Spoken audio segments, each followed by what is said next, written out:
Neyimiz dinç durmur. Dilimiz nedir? Ha? Dilimiz. Dilimiz niye dinç durmur ki benim? Her zaman dil diştirmir da. Dilim. Heç dinç durmur, nə bilim. O dil zəhərim arada diş durmur. Dil. Yani maşallah hamıda dinç durmur. İndiki zaman. Diş durmur. Onu Neyi bak dilimiz dinç durmur. Neydi? Hansı problemi sahip bizim? Hələ dildən elə nə gəlir adama dildən gəlir. Dildən gəlir. Nə gəlir adama elə dildən gəlir. Mən öpə bilərsiniz. Ha. Çox sağ olun. Buradan Fresh Way Azərbaycana nə demək istəyirsiniz?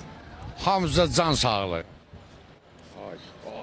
Bu bizim verilişimiz adından sizə hədiyyə olunmur müəllim. Götürü qaytarıb bunu. Neyi dinç durmur da?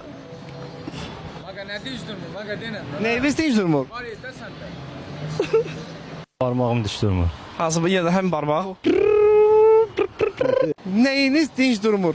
Fikrin əsəbləşəndə eləyəndə elə bilədim. Ha. Da. Neyiniz dinç durmur? Dilim.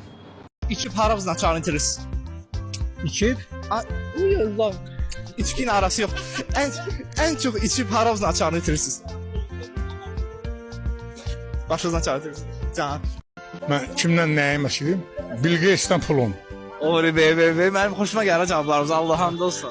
Partlayacaq bu sizin videonuz. Pazar günü üzümdə gələn birinci gün qırmızı adamda bakarsınız Yusuf müəllimə. İkisi sallanırsa birini yiyin. Tullanır, o da gedir irəli. Ay müəllim. Ay pipi qan xoruz qafiyəsini kim açıb? Abdullah Şaiqin olar da. O ne Muhammed? Ay pipi qan xoruz qafiyəsini kim açıb? Ben ne bileyim kim acaba? O meyxana ilə maraqlanan zonada Lənkəranda canım zona.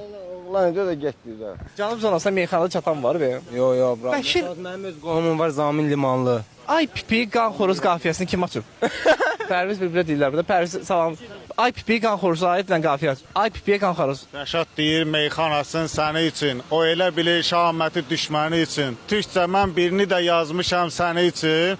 Domates, biber, patlıcan, Bəli. Kim idi bizim verilişimizdə? sarvan. Sarvan. Ay pipi qan xoruz qafiyəsini kim açıb ilk dəfə? Manap ağay. Manaf müəllim. Manaf müəllim salamlayırıq sizi burada.